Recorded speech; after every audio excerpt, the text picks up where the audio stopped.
today we have the pleasure of having Dr. Kate Vyborny talk to us about institutional reform and de facto women's rights.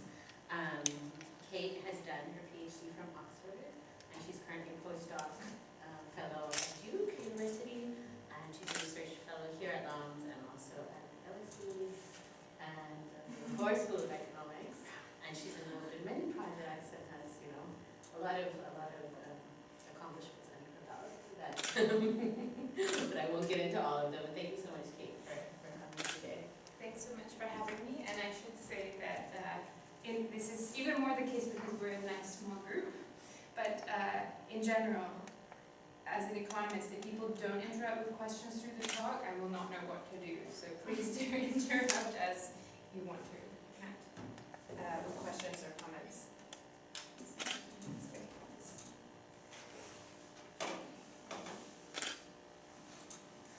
So, women's rights to decide whom they marry, when they marry, whether or not they get divorced, these are basic human rights. There's also a pretty big body of evidence at this point that demonstrates that these rights have important implications for women's health, for children's health, and for economic development. So the good news is that over the last half a century, some authors have estimated that as many as half of the sex discrimination has been removed from the books worldwide. The bad news is that just because something is law on the books does not mean that it's law in practice. So in many settings, including the one that we're going to study, the rights, the jure rights, the rights that women have in the text of the law, are just not actually being practiced in the field, in real life. But a lot of the literature, in fact I would say most of the literature on the impact of women's legal rights in a quantitative sense has really focused on the impact of de jure legislative changes. So when a state passes a law that makes it possible for people to get divorced without court approval, for example, or when the minimum age for marriage is increased to, a ban on child marriage, what are the impacts of those changes in the law? But often we know that legal reforms are ineffective by themselves. And there's pretty little work that tries to quantify what determines de facto access to these kinds of rights, marriage rights, and essentially how can these kinds of reforms actually be made effective. So what we're going to do in this study is to test whether and how a capacity building initiative, an initiative by the state to try to extend the knowledge and awareness among local officials about the law can make these kinds of legal reforms more effective in practice. I'm going to talk about the setting and the specific issues that we're studying in Pakistan. I'm going to talk about the intervention and the design of our randomized trial. I'm going to highlight a few preliminary findings, well, a range of preliminary findings, and then I'm really interested in getting your input. I should have said, this is a study that's very much work in progress. We're actually just gearing up for a new round of data collection in the next couple of months. And so I'm very keen to get your feedback on the design of some of that, and then I'll talk, if there's time at the end, I should have started my timer, about complementary interventions that we're exploring with our implementing program as well.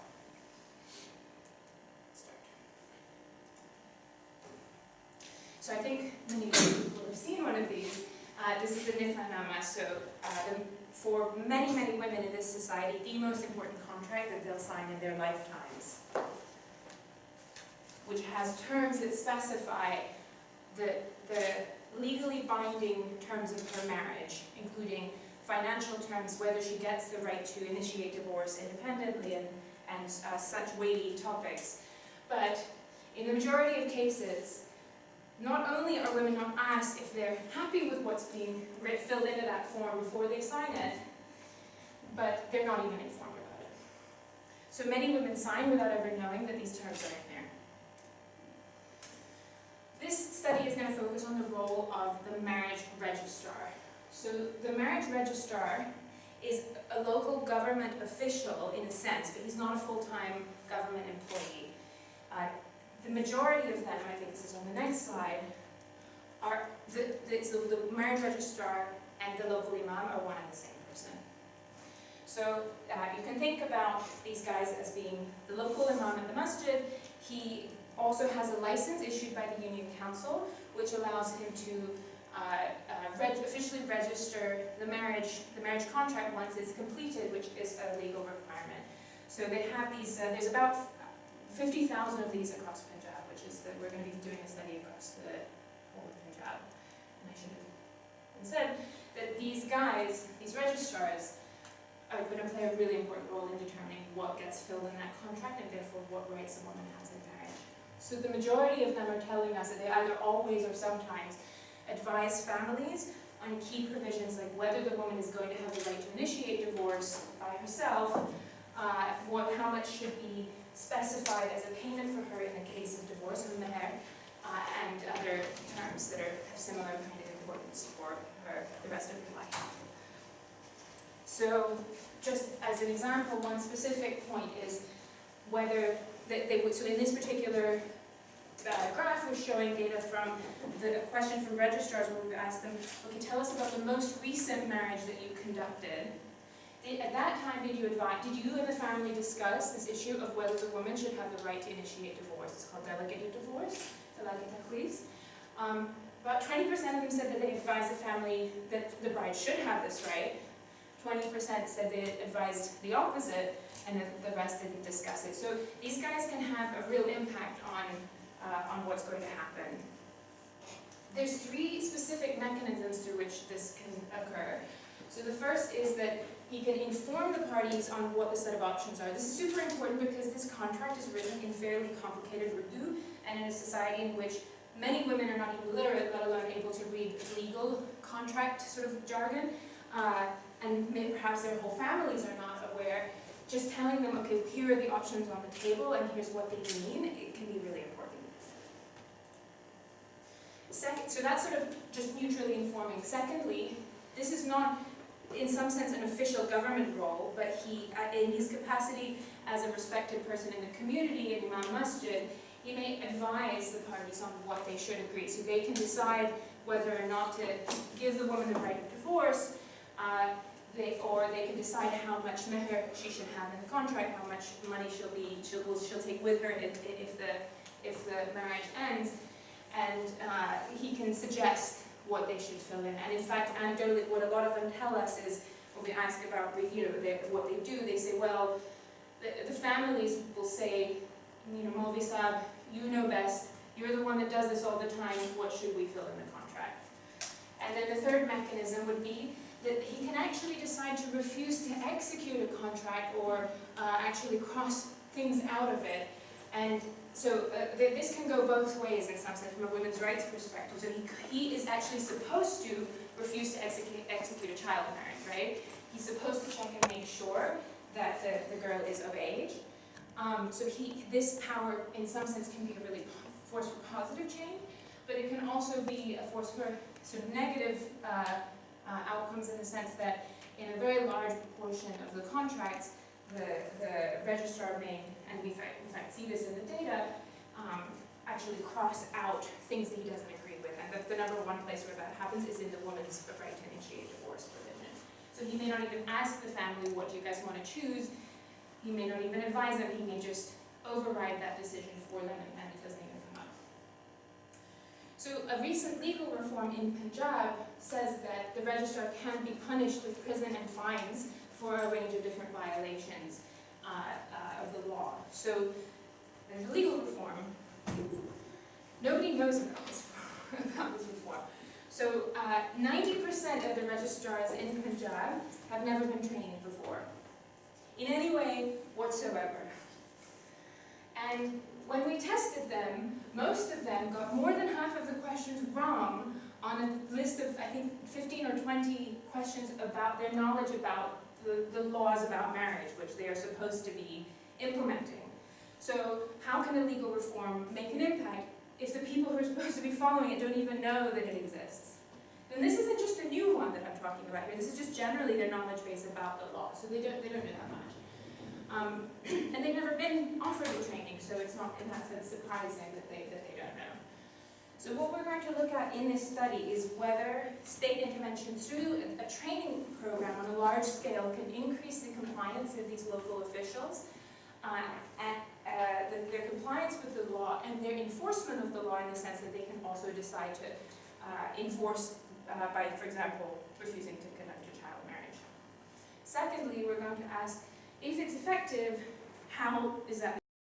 Training itself could be doing a lot of different things. It could be just informing them, it could be reminding them that, or that making them kind of feel scared that I could be punished. Maybe they know already, but now they're like, oh, somebody's paying attention. Or it could even change the social norms by exposing them to people that, when they're sitting in a group of their peers and then some other Malvi Sahib says, well, you know, I do think it's a good idea that we should give this right, then they might change their beliefs about what's socially acceptable. And then, ultimately, the project is going to examine how these changes affect women's access to these rights in reality and de facto. In the longer term project, which is going to be over months or possibly years, we will be then looking at how this access affects the well-being of women and their families. In the presentation today, I'm focusing on the short-term impacts, in the sense that we're looking at what actually happens on the day of what the registrars know and what actually happens on the day of the wedding. So, what did the government do? So our partner in this project is the amazing Punjab Commission on the Status of Women. The PCSW conducted the first ever required large-scale training of these marriage registrars. As I showed you, only 10% of them reported ever having been trained at all before. So PCSW has now trained 20,000 of them across the first part of the province, and this rollout is still ongoing. So they're training in batches geographically across the province, and we're working with them to study the impact of the training. It's a one-day training, and the emphasis of it is on the law. So there's no religious content, unless the registrars themselves bring it up, which often they do. But the idea is to educate the registrars about what the law says, what their responsibilities are as registrars in this range of different areas, and what the punishments are if they don't comply with the law. So what we've done with PCSW is to partially randomize the rollout of this training program. So they determine, based on logistical constraints, which part of the which district the training would start in. Within a district, we randomized the order in which union councils were invited to participate in this training program. So we have a partially randomized, which is the white cells, and partially non-randomized, which is the white and gray rollout design. So the idea is that we're going to be able to look at some outcomes. So for example, we can look at in this example, District 1 here, a couple who was married in week 3 in an area that had already been trained, and a couple who was married in an area that had not yet been trained, and compare them to each other. The only thing that determined whether the training had happened yet in their union council is our randomized rollout. So we know that everything else should be on average the same between those two couples, and in this case it's going to be thousands of couples. We've made these kinds of comparisons, and we can say what the impact is of the training, and net out a lot of the possible biases that we might get if we just compared, for example, before and after the training went last year and this year, or just compared areas where the registrar decided to come to the training versus where he refused to come to the training. You can imagine that those kinds of places might be different in other ways. So we have this ability to make this comparison. So we're collecting data from a number of sources. We test them in person and on the phone on their knowledge of the law. We try to measure the advice that they're giving and their practices, but first through a phone survey, second through mystery shopper design, which I'll talk more about at the end. I want your feedback on this because we haven't done it yet. And finally, through actually taking photocopies of scans of thousands of Nikanamas from the Union Council offices so we can see what actually got written into the contract.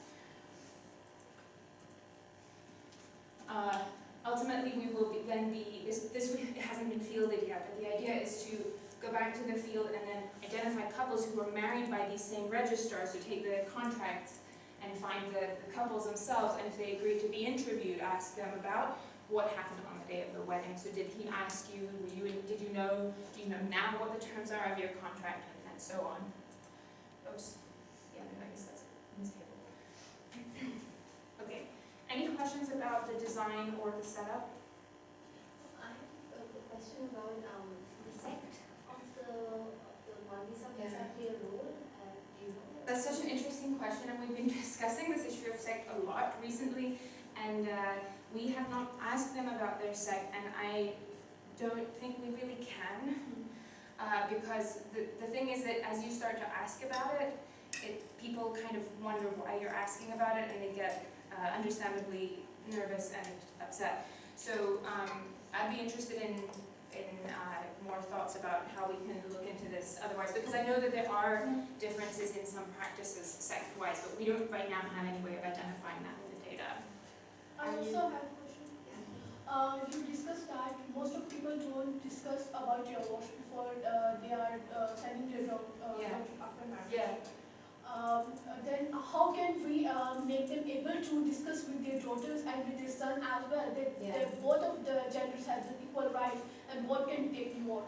Yes. So there's at the time that these contracts are being decided, there are a number of different players who are all really important. So under Islam and under the law, the bride and groom are the important players. It's their consent that matters, right? But in practice, the parents of the bride and the parents of the groom are generally driving the decisions, and they might involve with their son and daughter, depending on the situation. So the two sides, the two families are negotiating.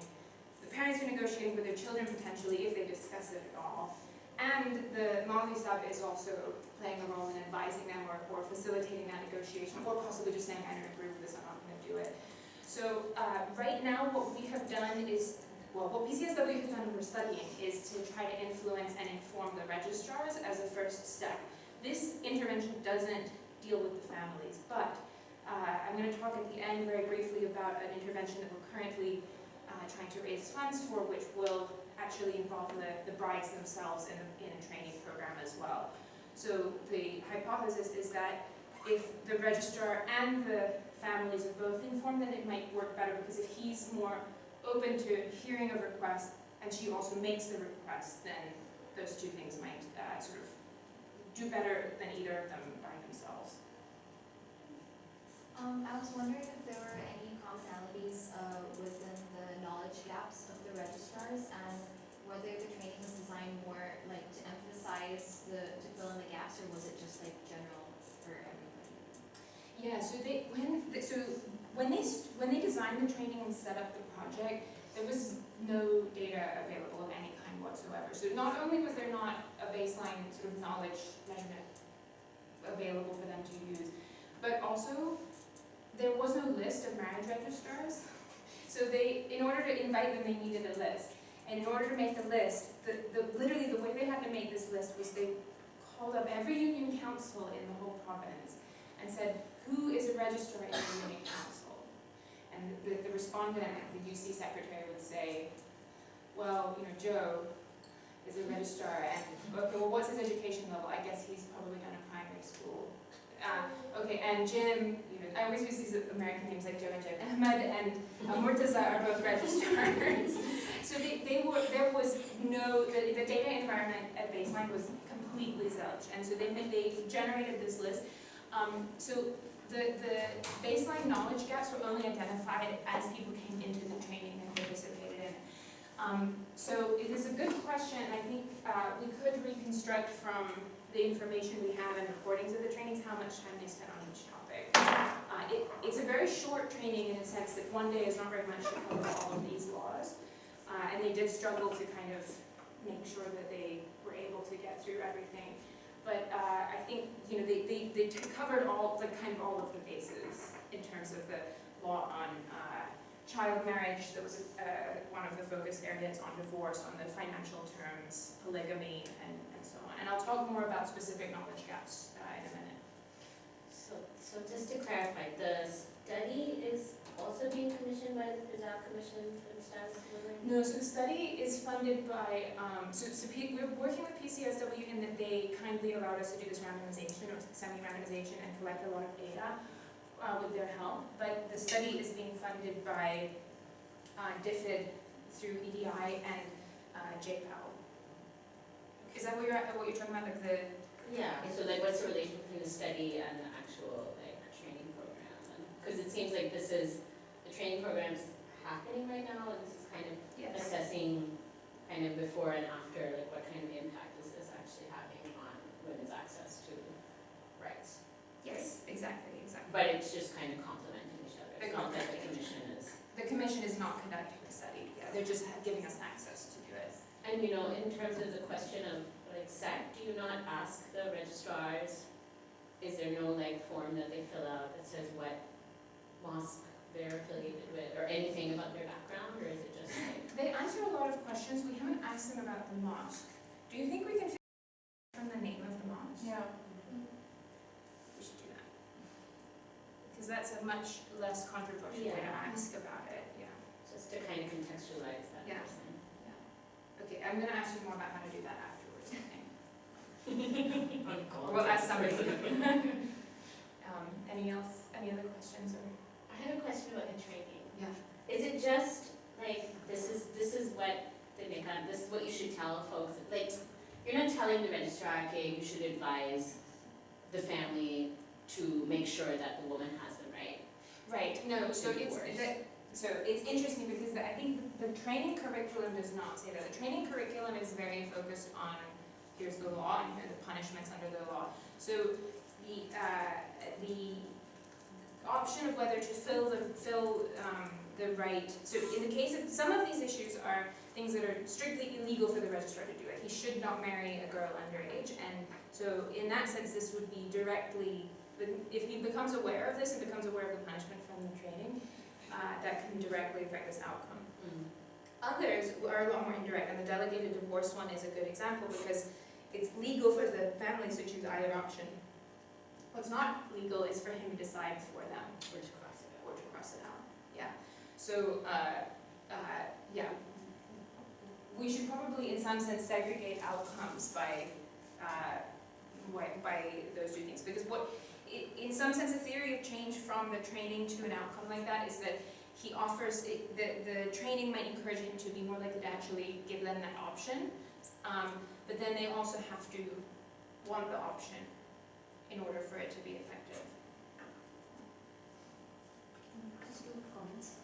One on the second, so I'm not sure how the registrar works at all, but don't they note the mosque anywhere? Because if you have your nikah in Imam Barga, so you can judge the sect by that, or in a Jamaat Khana, or in a mosque, traditional mosque. So just these divisions would tell you what you mean about the sect. That's really interesting. I don't remember seeing the location on, like, listed on the form, but I will double check. I'm not sure about that.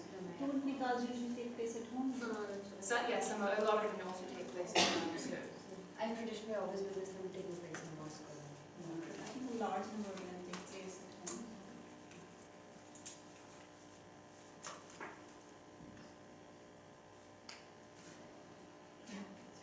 I was wondering if you know any statistics about complaints filed against registrars. Like, I'm wondering if there are any incentives for them to be following the rules beforehand. So these laws at the moment are extremely seldom enforced. There have only been, we actually are working with a couple of women's rights lawyers on understanding more about the law and the court cases around this. They were able to find very few examples where the registrars have actually been punished, and there have been a few, but it's very seldom.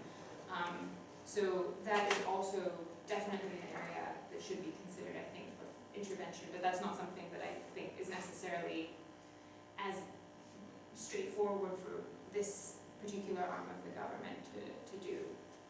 Yeah. But it's, in some sense, it's kind of a big lacuna. There's kind of a gap there in that if there's not enforcement and people figure that out ultimately, then the law might not be effective.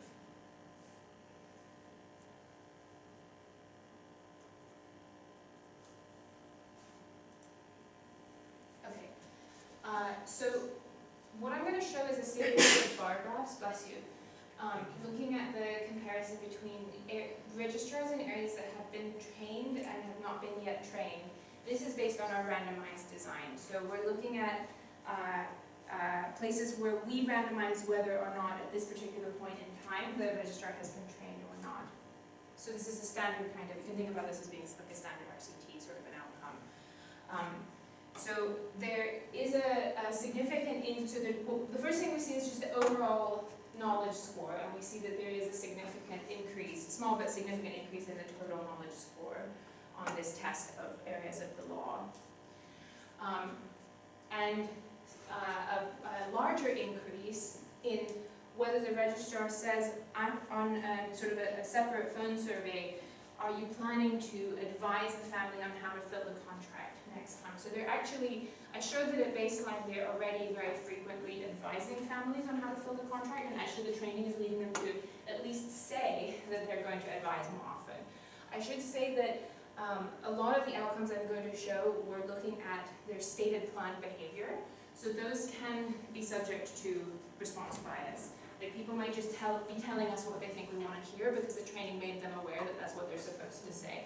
Ultimately, we will be looking at actual outcomes in the contracts and from the woman's point of view.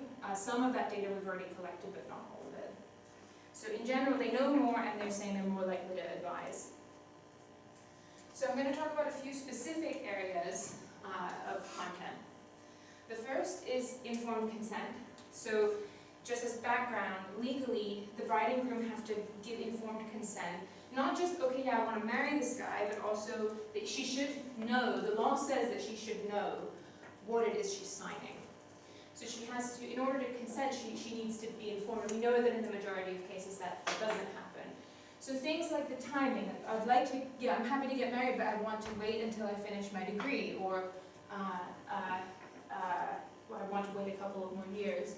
She should be consenting to that. She should be consenting to the actual things that are filled in the form, like whether or not she has the right to divorce and the financial provisions.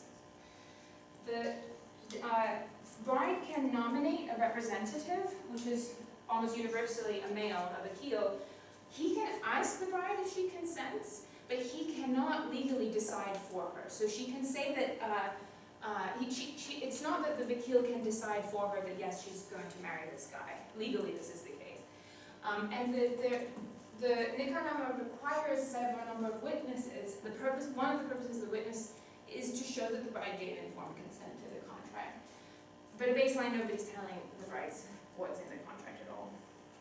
So we do see a significant increase in the knowledge of the registrars about these requirements, the requirement for consent and the requirement for witnesses. And we see a big increase in their stated plan to ask the bride personally whether she understands it. Or I should say check, which could, we have a number of options in this question. So this can either be that he asks her himself or that he sees somebody else asking her.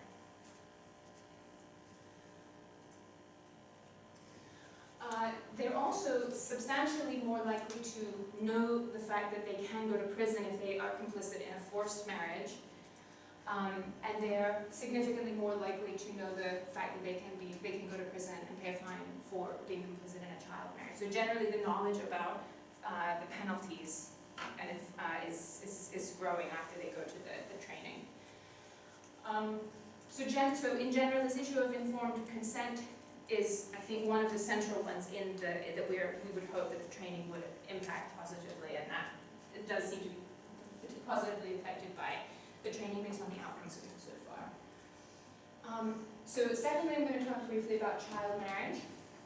So there's a massive increase in whether they correctly identify the answer to the question, what is the minimum age of marriage for the bride in Punjab? So this is strongly statistically significant.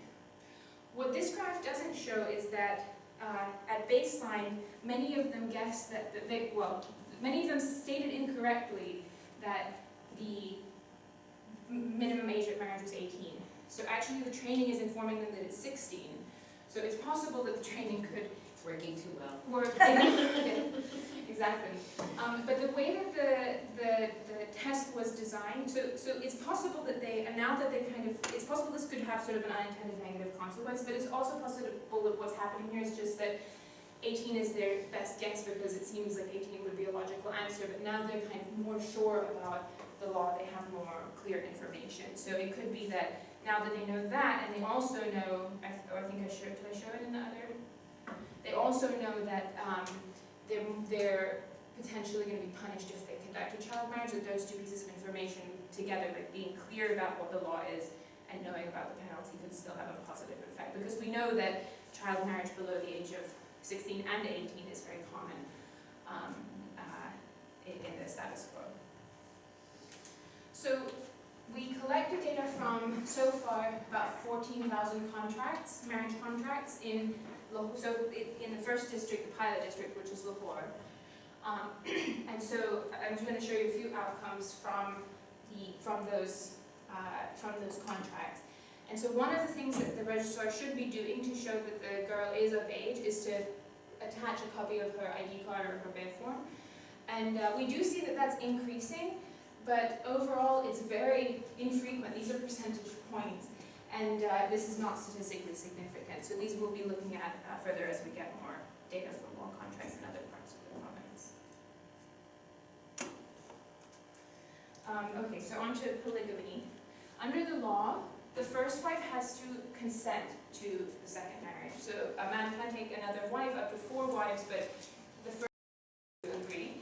And legally, he has to obtain documentation of her agreement from the Union Council officer. He can't just walk in and say, yes, she's fine with it. So there is a significant increase in the rate at which the registrars understand this fact and know the correct answer to this. I think this is the last one, so second to last is financial terms. Gifts that the bride receives on the day of the wedding, like if she receives gold jewelry, which is obviously extremely common, those legally belong to her. They are not joint property with the husband. And that's important because these are often pretty big chunks of assets relative to people's overall assets and income. And so her ownership of these gifts may be important for her during the marriage and also in case of divorce, as she undisputably owns them. And this kind of information is important for the registrar, not in terms of filling anything into the contract specifically, but in terms of informing people about what the possible things might happen are, and giving them advice when they ask. And we see that they're significantly more likely to understand that that's the case when they've been trained. Excuse me. Yeah. So the bride's gifts are the bride's under the law. Yes. So, if anybody, some of these things may be relevant for anyone who's getting married in the next year. Yeah. What about the half marriage? Yes. So I think I'm going to talk about that in the next section. That's I've included that in the section around divorce. So I'm running, I guess, a little short on time. Sorry, my purpose. Yeah, obviously. No, it was really good. It was really good. So I'll come back to marriages in a second. We see that they're significantly, after being trained, they're significantly more likely to say that they plan to advise families to give the bride the right of delegated divorce. I think this is, it can be cheap talk. I don't know if that's actually what's going to happen. What we see in the contracts is that they're much less likely to cross out the right of delegated divorce, which is good because that's illegal. But they're not significantly more likely. There's no difference in the point estimate to actually fill in the answer yes in the contract, at least in the data we've collected in the Lahore district. So they're not crossing it out as much anymore, but instead they're just ticking no. And so we won't know until we actually go and talk to the families whether they just tick no or whether they actually ask the family that do you want this right or not. And that's where intervening with the families themselves and looking at how those things interact may be really important. As bride is not given right to divorce in is that also can be far wrong? Say that again, sorry? As the girl don't have the right, can it also happen for the boy? No, so the law is asymmetrical. So the groom always has the right to initiate divorce unilaterally. This is talaq. That's not something that can be removed in the contract. It is possible to add conditions on it in the contract, but it's not possible to remove it completely. So I haven't shown this here. We do observe whether or not they add those kinds of conditions, and that's pretty unusual that they do. In fact, I should also point to the y-axis here, which shows that overall, in all of these 14,000 nikahnamas across Lahore district, which is, as you know, one of the most educated and wealthiest parts of the province, 1% of the nikahnamas had this right ticked yes. So this is very, very unusual that women get this right. And so coming to your point, what this ticking yes in this box is doing is giving the woman the same right that the man has automatically. Some people have there's a myth that some people believe that, oh, if they tick yes, then he doesn't have the right anymore. That's not the case. He always has the right, regardless of whether they tick yes or no. What this box is doing is saying whether she has the right as well. If not, if it's not ticked yes, if it's ticked no or crossed out, she can initiate a divorce, but not unilaterally. She has to initiate what's called a khula. So she has to go to the union council, and there has to be an arbitration group that comes together with a representative from her side, a representative from his side, who try to get them back together, and then she can get a divorce from the court. So it's a much more complicated process, and in some ways, more importantly, she's also going to lose her meher, the amount of money that's specified for her that is supposed to belong to her even if she gets a divorce. So she loses a lot by doing that. Sorry. There's no arbitration required if she has ticked yes. That's right. She can initiate it just the same way that a man does, which is, there still has to be paperwork. It's not just verbal, which also is something, it's a myth, common myth, that the man can just say talaq, and so he has to also file paperwork, but he doesn't have to convince anybody that he should get a divorce. And if they tick yes here, then the same thing is the case for the bride. Okay, so that's what we know so far. What are we going to do now? So the next thing which we're planning to do, hopefully in the next few weeks, is to do this approach called mystery shopping, in which we call registrars, we have enumerators call registrars and pretend to be asking, like just a person from the community asking for advice. So we're not trying to catch them out on an individual level or punish them. Whatever they say, we're not going to report them, but we're just collecting data by being a mock community member. So the purpose of this is, as I said, these questions in the survey, they can just be saying what they think we want to hear, but if we call and act as a family member of somebody who wants to get married, then we're going to see what advice they give in a real situation. So just to give you some examples of what we're planning to do here, these are the scripts we've been developing. So the brother is going to call and say, my sister's received a very good marriage proposal, but she's preparing for her matriculation exams. My family doesn't want to miss the opportunity and want her to get married as soon as possible. What would you advise us to do? Go ahead with the marriage or wait for her to take her exams? So if she hasn't done the matric exams, she's most likely underage. And so what we'll now be observing after asking this question is, does the Maulvi Sahib ask how old she is? Does he say anything about providing documentation of it, or does he just ignore that point completely? We're going to similarly say something like this. My daughter's getting married next month, but she's studying medicine. She has 2 more years to graduate. We want to make sure she gets to finish her degree after marriage. What do you advise? So he can suggest that they can, so some people put a condition in the contract. There's a general conditions section in which some people put a condition that says the wife is going to finish her studies or she can continue to work after marriage, and so he might mention this. So the idea is to see what he says and then code whether he gives any particular piece of advice. Similar kind of a prompt for the consented timing of marriage. She likes the boy, she's fine with this guy, but she doesn't want to get married now. Should we go ahead? So legally, this is lack of consent to the terms of the marriage, right? Is he going to say, just go ahead with it? So that's the first thing, are these mystery shoppers.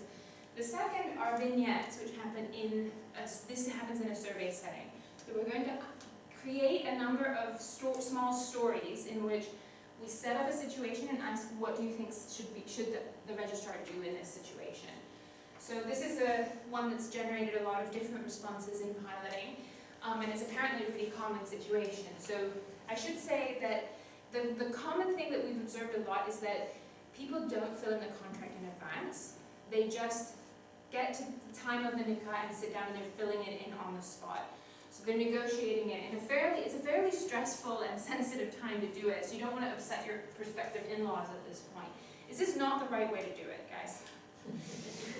Do it in advance. Have enough time, make sure there's no mistakes in it. If you want to discuss it further, you can do it without it being like in the middle of the event where everybody's waiting to have dinner and you feel like you're going to make a scene if you raise an issue. So, but that is the norm. We're asking them, okay, you get to column 18, this is the part about delegated divorce. So you get to the section where it says, do you give the bride the right of delegated divorce? And both families say, oh, we don't really want to talk about this, can we keep going? So then what should you do? And some of them say you should tick yes, some of them say you should tick no, some of them say you should explain to them a bit more about it and ask them to decide what goes in there. So they're really, you can see that there's a lot of discretion happening here, and so we'll be testing whether or not the training influences their answers in this kind of a question. A second vignette looks at the issue of consent. So it sets up a situation in which the bride, she is of age, but she doesn't seem to want to go through with the ceremony. She doesn't say anything, yes or no. The vakil is saying, go ahead, go ahead, go ahead. Does he have the right to do that? She seems uncomfortable. What should the registrar do? And so some of them say, well, she should talk to the family. She should step out and talk to the family. He should say that they should postpone. He should ask to talk to her separately without the vakil, but with another mahram.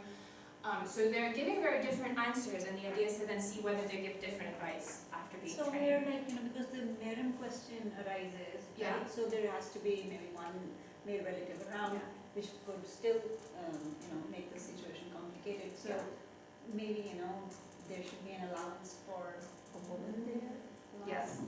I think that is a good idea, and I think ultimately there's a lot of tensions here because one of the areas of pushback that they're getting is, well, how are we supposed to ask the bride because people don't want us to talk to the girl?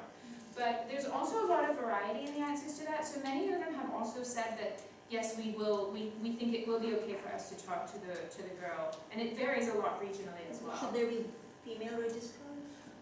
That is a great question. So I told you at the beginning that they made a list of all of the registrars in order to start this project. And there's 40,000 registrars in this list, and there are 0 female registrars, and there are 0 female union council secretaries. So this is a totally, completely male And space. another question, I'm sorry, that arises for me in this regard, I don't know if you address it anywhere, is that what if somebody wants female witnesses on Yeah, we did not get into this. It came up when I got married. Yeah, so it came up recently, sort of, Yeah. for a friend of mine, and Morgan basically straight out refused. Yes. Yeah.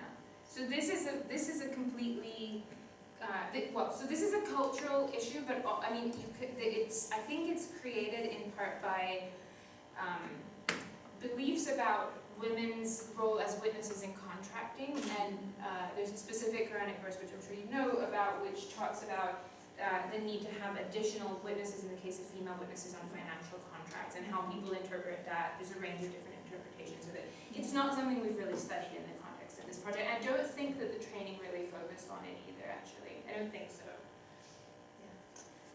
So you mentioned elopement when you were writing about, when you mentioned child marriage, and I was wondering that if that's something, I mean, it's a good thing to explore, because at the same time when we're talking about consent in the law, elopement works very, it's a tricky situation. So if a girl runs away with her partner, the father can actually file an FIR under kidnapping, and then the man is taken to court under a petition that's habeas corpus, and there's like a lot of possibility for him to go to prison.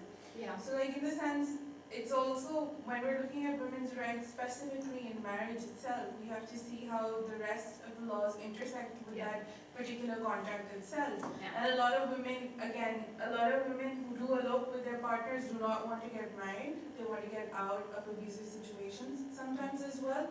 But because the Pakistani law also genders fornication a punishable offense, so you can't basically do that. Right. So I mean, I'm just curious if that's something that you know think you can factor in, or if it's something that you can look at, and what registrars actually think about it, because Yeah. in elopement the most crucial role is the registrar themselves. Yeah. Because if they are willing to help you get the marriage contract filed, there is nothing that the father of the girl can do to harm the man in question. Right, because she doesn't actually, legally, she doesn't need her parents' consent. I mean, I didn't talk about elopement at all, but I think everything you said is super interesting, and I agree, it's really tricky for all of these reasons. And we did ask questions about this at baseline, and I think generally the belief is that it's just not acceptable for a girl to get married without her parents' permission. And so even though that's not in accordance with the law, that's definitely the practice. And it is complicated because I think there are also cases where, you know, there becomes like a blurry situation about whether or not it was really consensual, and it can be difficult to It's establish. also with the age 16 being the minimum age for a marriage. When a girl is 16, actually her father, who is her wali, can make decisions for her because she's a minor, because he is responsible for her. But if she's 18, he can't do that anymore because that law was ratified and thrown out. Because previously our law did say that you needed the permission of the father in order to get married, but it doesn't exist anymore, father or male guardian. So in that sense, I mean, it's an interesting thing right now, because I feel, as far as cases that I've seen in the past couple of years, elopement has become a huge question, and consensual elopement, and mostly to women. I mean, it's done for love as well in some aspect, but mostly it's done to get out of an abusive family situation as well. And there's no law in Pakistan that regulates or talks about parental abuse. So I mean, I feel like there's a lot of intersection when it comes to women's rights under marriage law. There are many cases reporting regarding parental abuse, but there are not actually taken against them. Yes.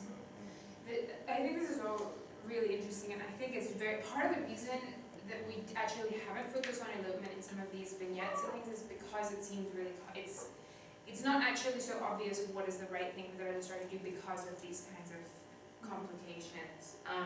But I'd really like to talk more with you afterwards about some of the recent legal changes and the kinds of cases that are coming up. Yeah, and I mean, this is just a general comment. It's not something that that's like directly covered in this project, but I think ultimately the sorts of issues that you're highlighting, I think, just go to show how the lack of ability of a woman to live independently in this society makes a lot of the issues around consent very, very difficult to understand and interpret in a de facto sense. Because if she doesn't have the option of living by herself, which practically I think generally is very, very difficult, and socially is very, very difficult. If she can't live by herself, her family want her to marry somebody and she doesn't want to, what is she supposed to do? Like, she has to live with someone. So I think it's tough. So I'm going to talk really briefly about the survey experiment we're going to run because I'd like your feedback about that. So our objective here is to test for different mechanisms for the effect of the training. So if we see the training having an impact, is it happening through knowledge of the law, through fear of punishment, or change in social norms, and to what extent each of these? So what we're going to be doing is on a phone survey, we're going to be giving different kinds of primes that focus on each of these. The first is to just mention the law, so explain the law. That's just giving them the same information they would have been given in the training. The second is to emphasize the potential for punishment. The third is to mention a religious prime which is sort of an aspect of norms, and then the fourth is to mention the beliefs of other registrars of the baseline survey, to change potentially change their idea about the social norms, so to suggest that more people might think this than you might have supposed. So our idea is to randomize which of these primes somebody gets and test whether that changes how they respond to the vignettes, these little stories that say what should you do, how they respond to the mystery shoppers, and I think this is much less likely to actually follow through because this is slightly weak kind of a treatment to do it on the phone, but whether or not it changes in the outcomes in the economics. And so the idea here is that we interact this with the training. So if the phone treatment in a particular area reduces the difference between the treatment and the control group, then that suggests that that's how the training is working, that it's mimicking the effect of the training. So that's the measurement we're planning. As I mentioned at the beginning, we're planning household surveys. Yeah. Has anyone ever been punished, actually? The registrars? Yes, occasionally, but very, very rarely. Yeah. And usually in very egregious kinds of cases, like kidnapping-based forced marriage. Like these sorts of gray areas where it's not, you know, well, she's okay with getting married, but not, she wants to wait a couple of years. I don't think there are any cases where that's been enforced. Okay, and as I mentioned at the beginning, we are planning to test, if we get the funding for this, to test whether intervening with brides, young women who are engaged but not yet married, can strengthen the impact of the training. So do the two things have a greater impact together? Yeah, so I'm out of time, but I should say that this is a collaboration between CERP and PCSW.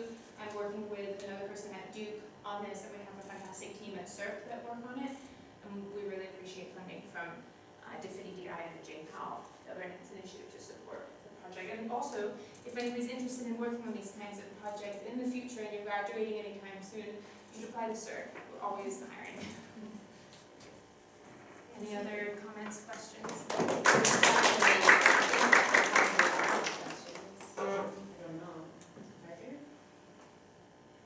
I wanted to know about the mystery shopper questions. Yeah. How would that work in more like more rural areas or like less urban where, you know, where now if we do it in a city, so then there's more anonymity, so they're less likely to know that. So for more rural areas, I feel like they'd be suspicious. Yeah, yeah. I think that's true. We have not piloted these yet, and our plan is to pilot starting with Lahore for a number of reasons that I won't go into, but it may not work very well in rural areas. Because I think, yeah, a lot of people do, you know, they would expect to kind of know. So what we are telling the person on the phone is, oh, your number was shared with me from the Union Council office, which is actually true, just not exactly in the way that we're suggesting.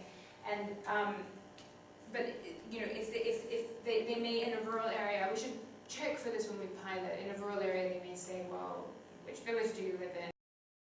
You know, if you're in the other village, why are you calling me? You should call the Mavi over there. We may be able to figure out a way around that. I'm just a bit concerned about the ethics of that. Yeah. So Because it's Kind of misleading. It is misleading. it is deception. Yeah. So generally the way that so everything we're doing is being reviewed by the Duke IRB board. I think what makes this generally, the reason why IRBs generally approve these kinds of techniques is because we are not reporting on them. So we're just aggregating the data and then seeing whether there's generally an impact. So as an individual, they're responding to a request for information or guidance, and then all we do is sort of include that with data which will be anonymized inside of sort of turned into bar graphs like the ones I've been showing in the presentation. So So there won't be any way of tracing back to. there will be a way of tracing for anybody who would like enforce on them to trace back what they said about this. I'm also wondering, I mean, long term, are you going to, or maybe with the people you're working with on this project, the people who are actually running the training, long term, will they be checking impact or doing some evaluation of that? Because it's, I mean, maybe right now some people might remember their training, right? But obviously, gradually, given the context, you just go back to what you come to with it. So, how do you, in terms of impact, is there any long-term plan and sort of, going back maybe in a year, every 6 months or every year to see if there are changes? So we will be doing that. Okay. And I agree with you that retention could be an issue. And we may also, like from a measurement point of view, it's tricky because when we survey people, we can also be affecting making it salient for them. So we should actually look at contract outcomes for people that we do a note survey, which are randomly sampled, so we can easily do that to see if we're creating that kind of a sort of a Hawthorne effect. But the point that you were making generally is that there should be follow-up training, and that's absolutely something PCSW want to do. And in fact, many of the registrars said in their feedback about the sessions that this is amazing, you guys really should have done this before, we need this to happen more often, because they know that they don't know stuff. You know, they find it useful as well. And so I think there is demand for it. This is a government funded, so the training itself is funded by the government of Punjab, so it will be up to the government of Punjab whether they fund it again in the future, or whether there are other agencies, like UN agencies, that might be interested in funding follow-ups as well. But arguably, the fact that there haven't been any requirement, there's not only not a training requirement, there's also no minimum level of education to become a registrar. I didn't point that out, but some of them have less than primary. So that's also an issue. They have to be imams to become registrars, so it just so happens that They just do it because it's convenient, because it's like if you're conducting the marriage, then it's also convenient for you to be the one to register. So. So the minimum age is measured through the ID cards.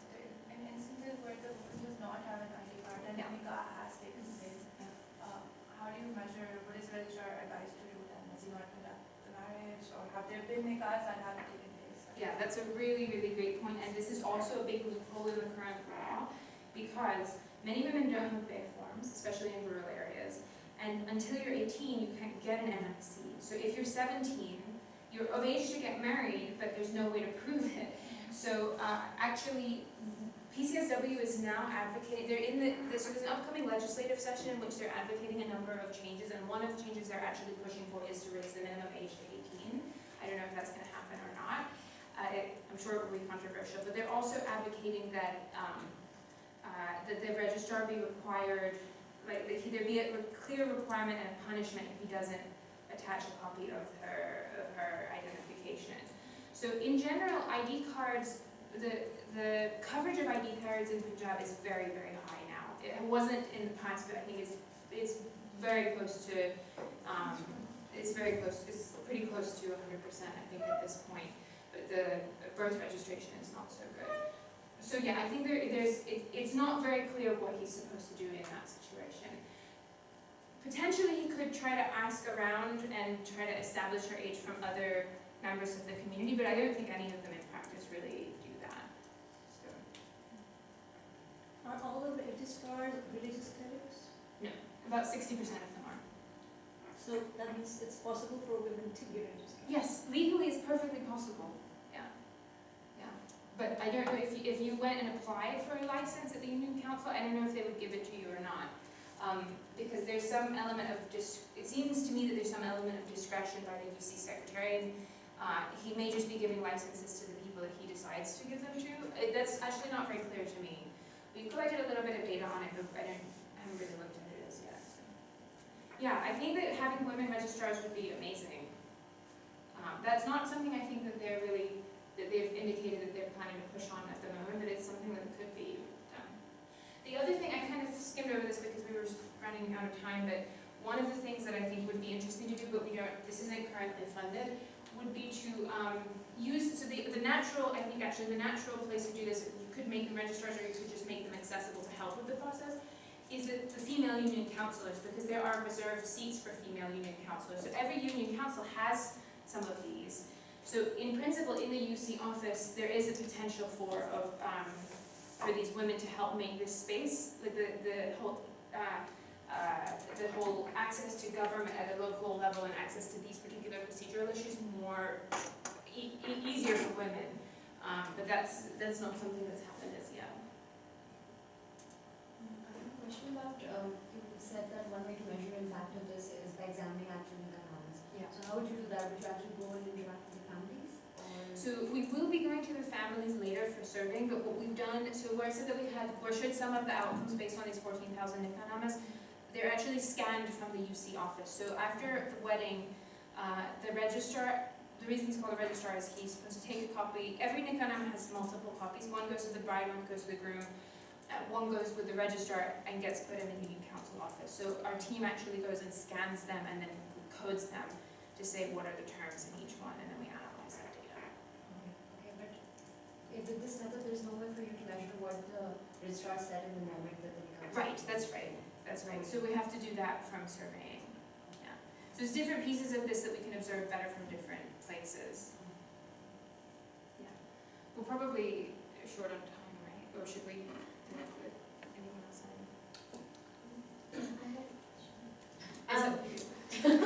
I have a tendency to go on a bit. So wouldn't it make more sense to train the whole family on this rather than just the bride? If you know what evidence shows is that it's a family kind of affair, and actually the groom and bride have most of the time very little say in what's happening in that household. Yes, that is a fair point. So actually what we're proposing to do in this extension, if we are able to do it, is to vary whether it's only the bride that's invited or the bride with her parents. So you could imagine doing different variations on this. In the groom? Right. And his family especially. Yes. That's also something that would be very interesting to do.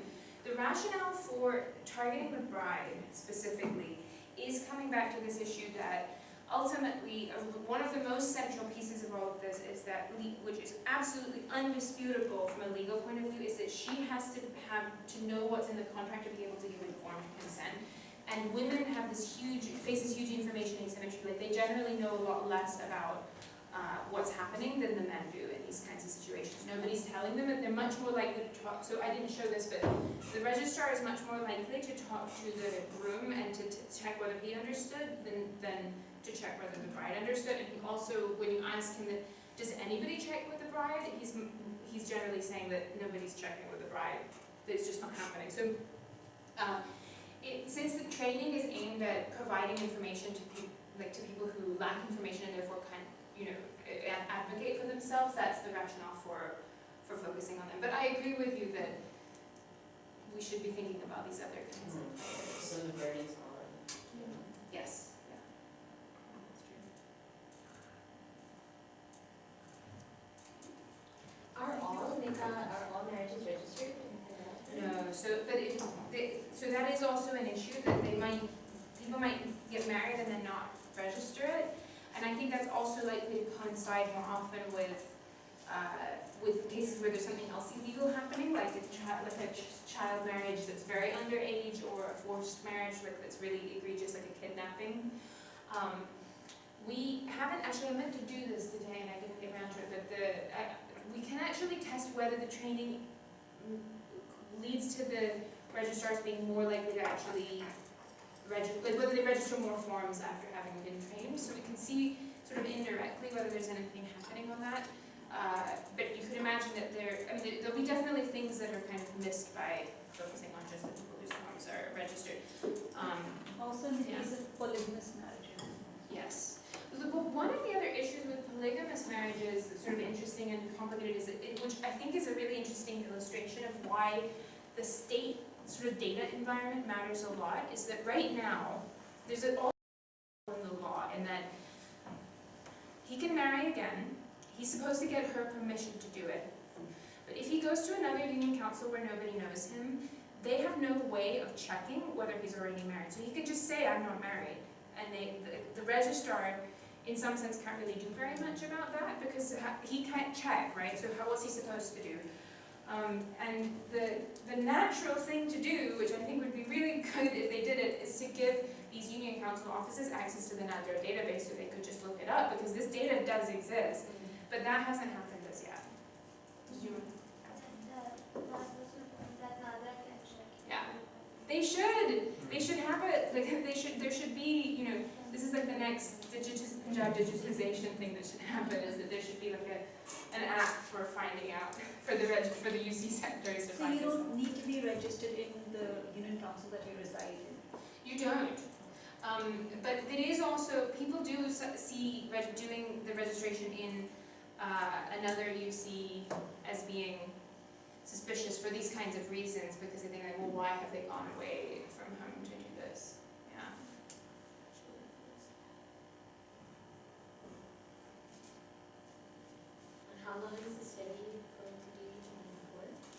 It depends a bit because so the training rollout is on, they've done part of the province and they're planning to continue hopefully later this year, but they haven't resumed it as yet, so it depends on that. But I'm imagining that we would be collecting follow-up data collection certainly through next year.